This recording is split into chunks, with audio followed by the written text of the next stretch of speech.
Hey everybody, welcome back. Today I'm talking to you about the hottest comics releasing June 22nd, 2022. But first, please be sure to subscribe, like the video, and comment down below what you're picking up this week, because these are my top 10 picks and I'm dying to know what you guys are grabbing. So, let's dive right into my top 10, starting with number 10 with Clementine, book number 1. Now, I just really started getting into Walking Dead with this colored version, and I find it fantastic. I totally understand the hype. Everyone loves it, and I totally get that. And now, this is an even broader version of The Walking Dead. It is their first young adult graphic novel, but about Clementine, who was the protagonist of The Walking Dead, the Telltale games. So, we're going to get more information about her. There was also a free comic book day about this, and if you really enjoyed that, I'm sure you're really gonna like this one. So, set in the Walking Dead storyline, but she is a 17-year-old girl just trying to survive. It's more of a survival story than anything. She ends up meeting a boy along the way, and they end up trying to make a surviving settlement. But during this process, one of their biggest enemies could possibly themselves. So I'm really interested to see how all this plays out. Hopefully there is tons of zombies, because like, what makes The Walking Dead more cool than zombies? I mean, zombies are so cool, and like the way they come, and what they call them, the roamers, they call them all kinds of things, and I just find it so interesting and cool. So I'm really looking forward to this one. I know a lot of people are, and yeah, I can't wait. Number 9 is going to be Dark Crisis Young Justice number 1. Now, this is a brand new miniseries that ties into the event titled Dark Crisis for DC. I love Young Justice, and I can't wait to see this team back in action again. You got Tim Drake, Impulse, and Connor Kent, along with Wonder Girl trying to find out where they went missing after they didn't appear in the Justice League funeral. So, really interested to see where they actually are and what's happening with them. Also, I just love the dynamic between them, so I love their humor and everything. I'm just really excited and hoping that this creative team does a really great job, as well as it also blending in well with the event. So, can't wait for that. In my number 8 spot, it's going to be Moon Knight number 12. Jed MacKay's been doing a great job at Marvel. I think he's writing so many good stuff, and Moon Knight, no doubt, is one of his best sellers. And, I mean, this is going to be a big issue. We're finally going to get that throwdown between Moon Knight and Zodiac, the big bad that's been creeping along this entire time. So, really looking forward to see how Mark Spector really battles his inner demons, and really maybe Mr. Knight is going to find Zodiac, or is it going to be Moon Knight? I'm not too sure, but like, I'm hoping for a great brawl and just some really great action in this issue. In my number 7 spot, it's going to go to Samurai Sonia number 1. Now, I have a soft spot for Dynamite. Not only do I love their covers, but honestly, I love Vampirella and Red Sonja. They are two of my favorite characters at Dynamite, and I just find them incredibly fun. Now, taking a new twist on Red Sonja just sounds so cool to me. I absolutely love that idea. Not only now is she going to be thrown in a different time period of Japan, but she's also going to have new weapons, new creatures to fight, and it just sounds like an all over fun time, and I really can't wait for this. In my number 6 spot, it's going to go to Superman's pal, Jimmy Olsen's boss, Perry White, number 1 one-shot. Now, I'm really looking forward to this one. If you read Superman's pal, Jimmy Olsen, you're gonna want to pick this up. It is just a nice little surprise that DC has thrown our way. They didn't even really solicitate it, so it's kind of just like appeared. And honestly, I'm incredibly excited. No one deserves a celebration more than Perry White. He is a hardworking man, and Jimmy Olsen's gonna throw him that celebration. It's gonna be incredibly cool, and it's gonna be the same team that Superman pals, Jimmy Olsen, Matt Fraction, and I really can't wait for this. It's just gonna be a wholesome, fun story, and honestly, those are some of my favorites. I love just the humor and the dialogue and all of that combined. It really makes a comic to me, and that I feel like Matt Fraction gets that in Superman's pal Jimmy Olsen. So I'm really excited to see what he has in store for Perry White.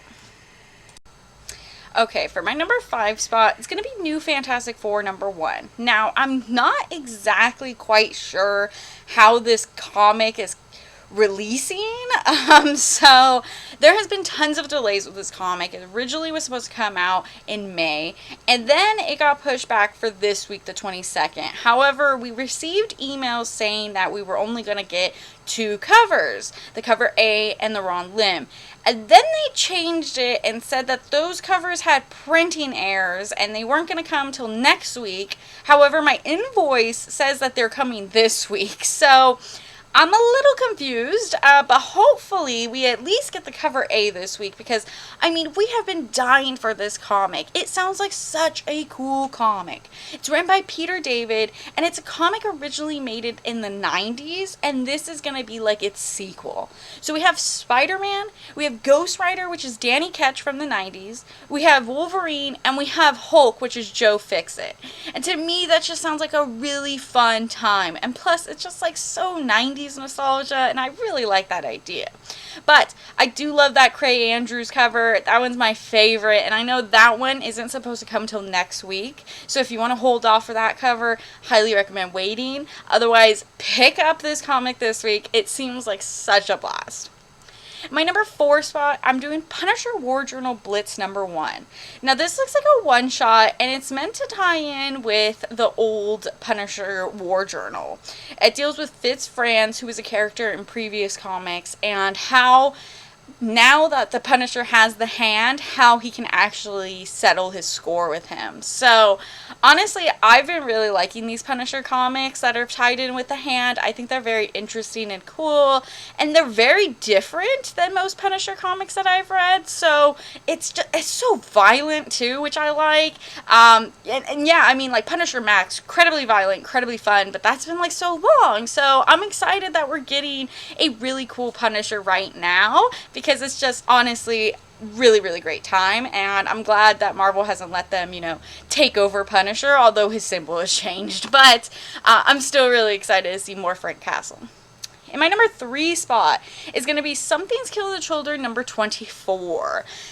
Wow, okay, James Tynion has been picking up with Something's Killing the Children. It has now just become such a wide phenomenon, and the story has just become insane.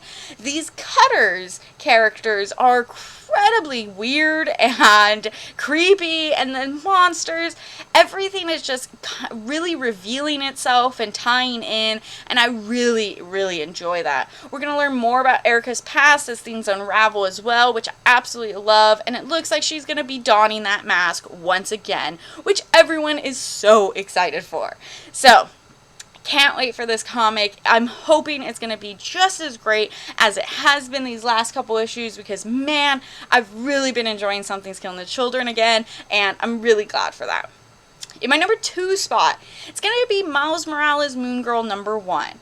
Now, I think this is a really cool concept. Having these one-shots that allow people to get introduced to these characters, but also creating team-ups. And I think having Miles Morales and Moon Girl team up is such a cool idea. People already love Miles Morales, and we're going to be introduced to Moon Girl fairly soon in the MCU. So giving people that taste with her and Devil Dinosaur is really going to allow them to like that character. Plus, with just like a one-shot, they are incredibly easier to sell to customers that come in with not knowing any knowledge of comics, but really want to just know these characters. So if people come in wanting to know about Moon Girl, they're going to have many options of her pairing with different people and thinking like, wow, this one's going to be cool, or wow, this one seems more interesting because I like that character. So I really like this idea, and I hope this does really well. I do really like the Peach Momoko cover, and yeah, I just hope this is going to be a really fun time, especially when she does ones with the X-Men and the Avengers. Those should all be really cool as well. Now, honorable mentions before I get to my number 1. There is some crazy comics coming out this week. We got Amazing Spider-Man number 4, Batman Superman World's Finest number 4, with the first appearance of a morphed Batman Superman. Looks really cool on the cover of the damn Mora. We also have Beware the Eye of Odin #1, new Image comic, seems incredibly interesting. Bloodstained Teeth #3, Catwoman #4, Fables #152, I Hate This Place #2, Marvel Voices Pride with a new transgender character revealed in there. If new characters are your thing, definitely want to pick that one up. New Bird #8, incredible crime noir story. I've really been loving Chip Zdarsky's take on that. Nightwing #93, Noctera #11, Silver Coin #11, and Crimson Rain #5. So, wowzers, what a big week, right? So, let's see what my #1 pick is. My #1 pick is going to be none other than Black Adam #1. Now, with the movie coming out for Black Adam, I'm hyped for this. I've really been liking DC's direction as of late with the Batman and, the Harley Quinn TV show, Peacemaker. So I'm really looking forward to this Black Adam. And I kid you not, I've never seen a room stop everything that they're doing just to watch The Rock on TV. Tons of people love The Rock, and the fact that he is playing Black Adam just increases his popularity. So I'm expecting Black Adam to do so well, especially because people are going to want to know who this character The Rock is playing. And this is going to allow them to be introduced to that character and introduced to the other characters that this movie looks really good. I love Hawkman's design, and I love all of them. I think they all look super cool. Dr. Fate, Atom Smasher, and I'm just really, really excited for this. I hope it does incredibly well. And I mean, this comic's written by none other than Christopher Priest, who has done Vampirella, Black Panther. He's done so much. So I'm really, Deathstroke even. I mean, I'm just really hyped that they got him back for DC and that he's doing this comic. Hopefully it sticks true to a Black Adam comic, and I can't wait to see his legacy unfold, not only on screen but also in the comics. So that's going to be it for me this week. There is so many more comics at your local comic book shop this Wednesday, June 22nd, so please be sure to stop on by. Have a great day.